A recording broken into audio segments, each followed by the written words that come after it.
샬롬 할렐루야. 요한복음 3장 5절에서 7절입니다.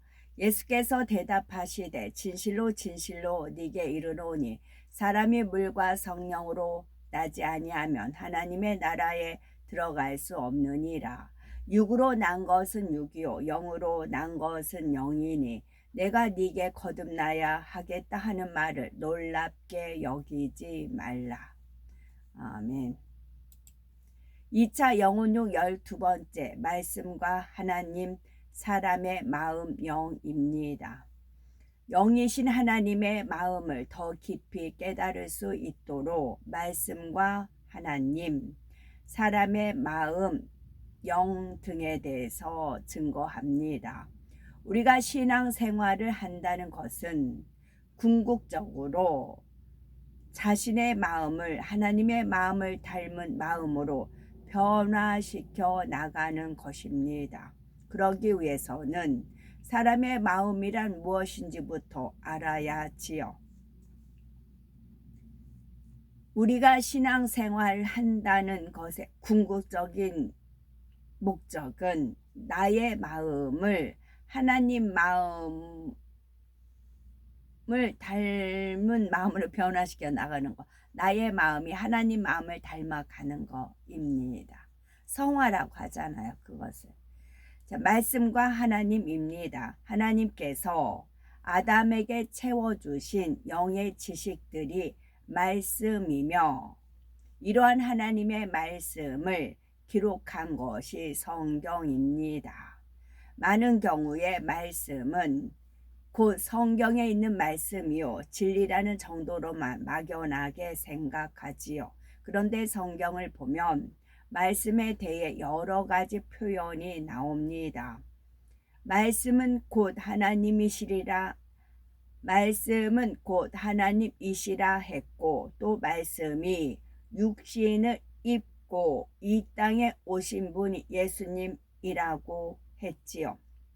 이런 표현들을 보면 말씀이란 단순히 66권 성경 말씀을 의미하는 것이 아니라 더 깊은 영적인 의미가 있음을 느끼게 됩니다. 과연 말씀은 무엇을 의미하는 것일까요? 말씀은 성경에 기록된 말씀을 포함하는 진리 자체이신 하나님의 마음입니다.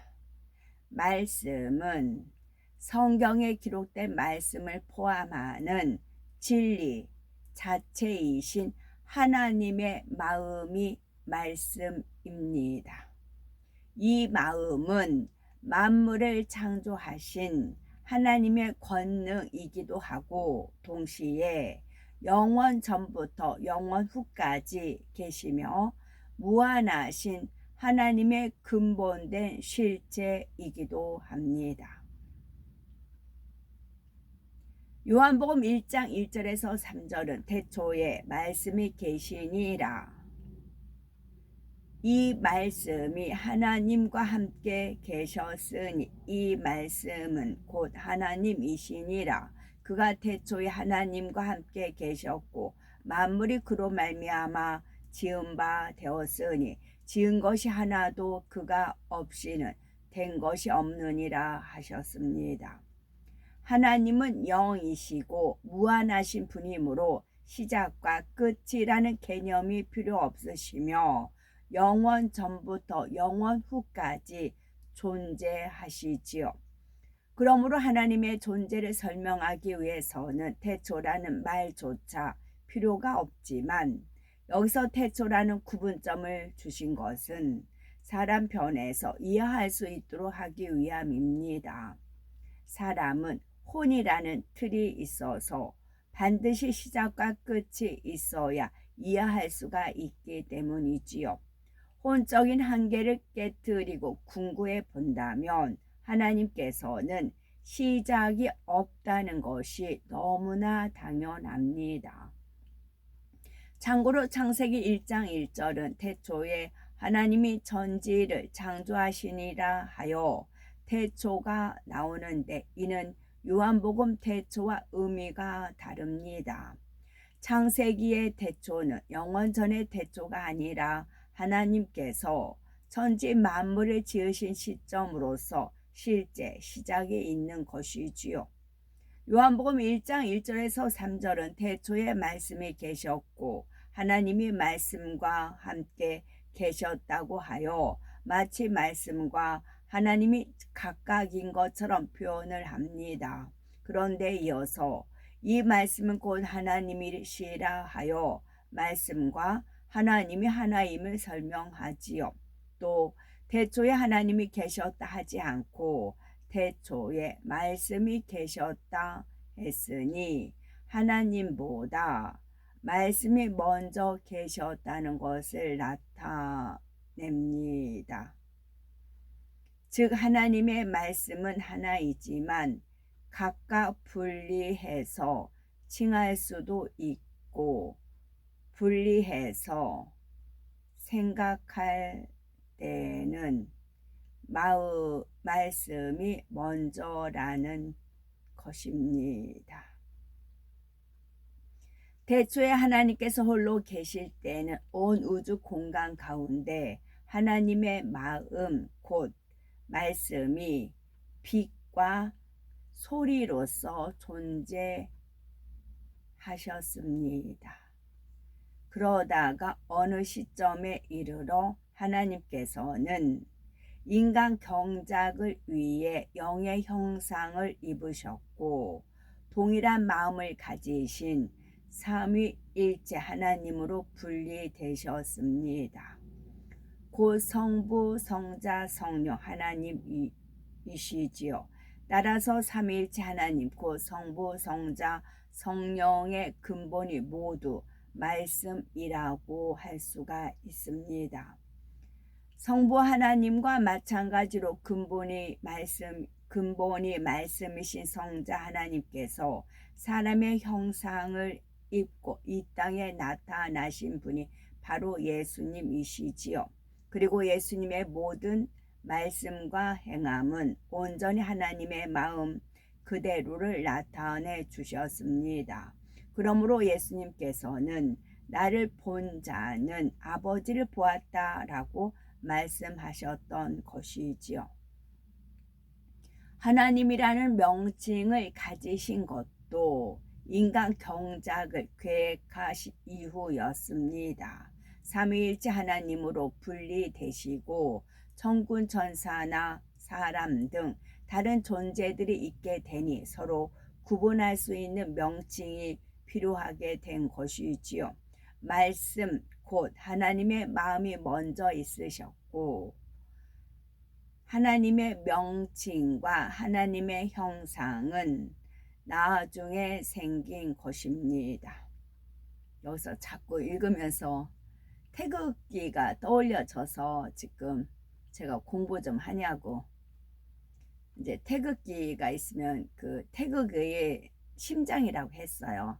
먼저 심장이 있고 그 심장이 있고 이제 마음 하나님 마음이 먼저 계셨고 심장이 있고 그리고 삼위일체 존재하고 이제 위에는 이제 뜻이 있어요. 나중에 때 되면 하나님께서 허락하시면 그건 우리가 믿음이 그만큼 장성해야 돼요.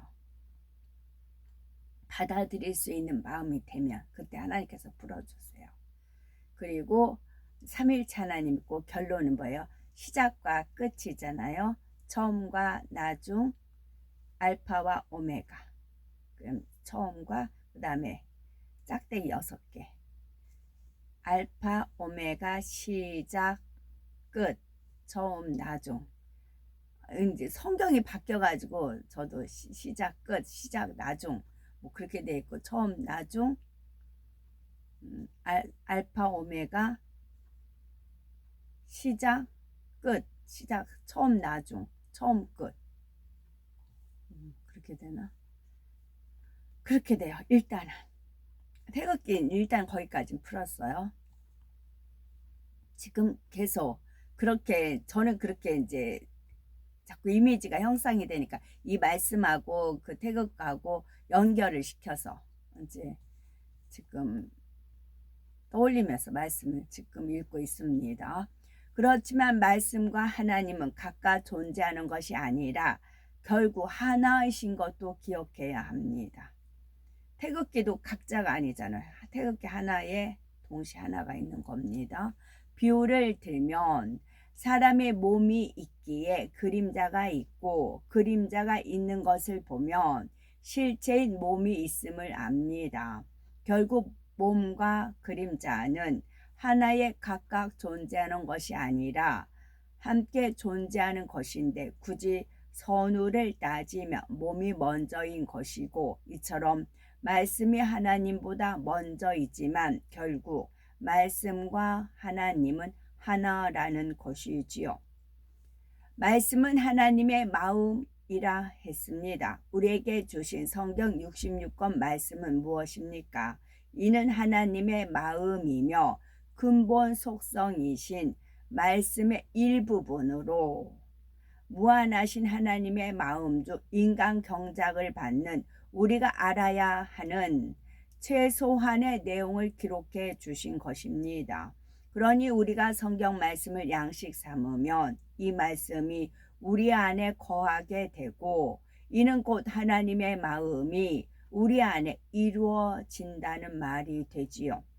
이렇게 우리 마음에 하나님의 마음이 임한 만큼 영의 마음이 됩니다. 그래서 하나님의 능력의 말씀을 믿고 행하는 사람에게는 말씀이 그대로 이루어져 놀라운 역사가 따르므로 하나님의 살아계심을 증거합니다.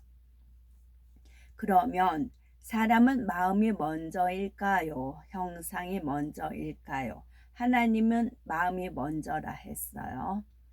말씀이신 하나님께서는 흙으로 아담을 지으시고 그 안에 생기를 불어넣어 생명이 되게 하셨습니다. 그래서 아담의 영이 탄생했고 그 안에 여러 가지 영의 지식들이 채워졌지요. 이것이 바로 아담의 마음입니다. 즉 창조주 하나님은 말씀이 먼저이시지만 피조물인 사람은 형상이 먼저요 마음이 나중인 것입니다. 사전을 보면 마음이란 사람이 인식하고 느끼고 뜻을 세우는 활동 혹은 옳고 그름이나 선악을 판단하고 행동을 결정하는 정신활동이라 설명합니다. 그러나 하나님께서 말씀하시는 마음은 영 자체와 그 안에 들어있는 지식을 뜻하지요. 맨 먼저 아담의 마음은 완전히 빈 그릇과 같고 백지와 같은 상태였습니다. 마치 그릇 안에 무엇을 담듯이 사랑, 온유, 화평, 진실, 겸손과 같은 진리의 지식들을 하나님께서 심어주셨지요. 그래서 아담의 마음이란 생명의 씨가 있는 영 자체와 그 안에 들어있는 생명의 지식입니다. 이것은 곧 아담의 영과도 같은 의미이므로 그냥 영이라고 하면 되고 처음에는 마음이라는 말을 쓸 필요가 없었죠.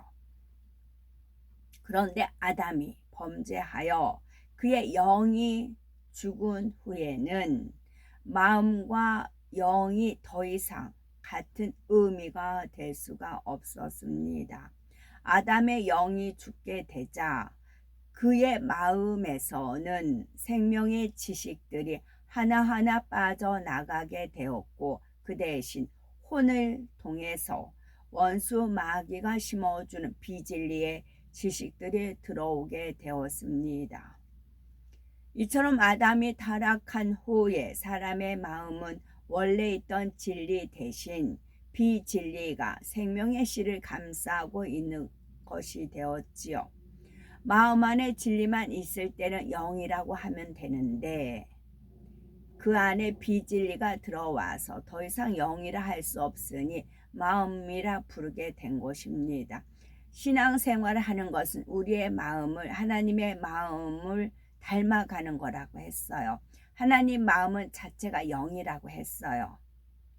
그러면 우리 마음도 영으로 변화돼야 하나님의 마음을 닮아갈 수가 있어요. 그래야 하나님의 자녀이지요. 그런데 우리 마음 안에 진리만 있을 땐 이것을 영이라고 한다고요. 우리가 진리만 있을 때. 그래서 이 진리를 우리가 채워나가야 되는데 그거는 지식으로만 하는 게 아니라 몸소 아까도 하나님 말씀에 주를 깨끗하게 부르는 자들과 함께 그러면 주를 청년의 정욕을 피하고 주를 깨끗하게 부르지 않는 사람이 있다는 거죠. 주를 깨끗한 마음으로 부르는 자들과 함께 의와 믿음과 사랑과 화평을 쫓으라 그렇게 되어 있잖아요. 그럼 그대로 가는 거예요. 그랬을 때 우리 마음이 진리로 채워지고 우리가 마음이 영이 되는 겁니다. 하나님의 영이시니까요. 그러면 우리가 말씀대로 행하기 때문에 하나님께서 기뻐하셔서 은혜와 능력을 또 공급해 주시고 우리 또 공급해 주신 은혜와 능력을 가지고 죄를 피 흘리기까지 싸워가며 우리의 마음을 진리로 채워가는 겁니다. 온전히 진리가 채워졌을 때 이걸 영이라고 하는 거고요. 진리가 몇 퍼센트 채워졌느냐 30, 60, 100 거기에 따라서 천국의 처소와 영광과 면류관과 그 모든 것이 들려지는 것입니다. 이해하기 쉽게 비진리의 마음을 까만 마음이라고 하고 진리의 마음을 하얀 마음이라고 하면 원래는 아주 깨끗한 하얀 마음이었던 것이 점차 까만 마음으로 물들어 감으로 하얀 마음과 까만 마음이 섞인 것입니다. 세상 사람들 중에도 아직 조금 남아있는 진리의 지식 가운데서 때로는 선한 마음과 행실이 나올 때도 있습니다. 그러나 이런 진리의 지식은 극히 일부만 남아있고 세월이 지날수록 점점 더 비진리로 물들어 감으로 마지막 때가 되어 가면서 악해지기만 하는 것입니다. 아직 진리의 지식이 남아있다 해서 사람의 영이 살아있는 것은 아닙니다.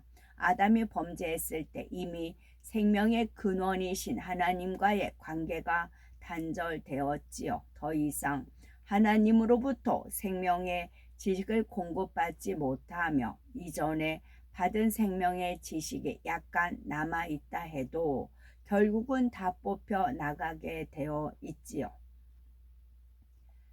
죽은 영을 살리는 방법이 있습니다. 누구든지 예수 그리스도를 주로 영접하고 성령을 받으면 성령의 능력으로 생명의 씨가 다시 활동하게 되고 성령은 마음에 영의 지식들을 심어줍니다.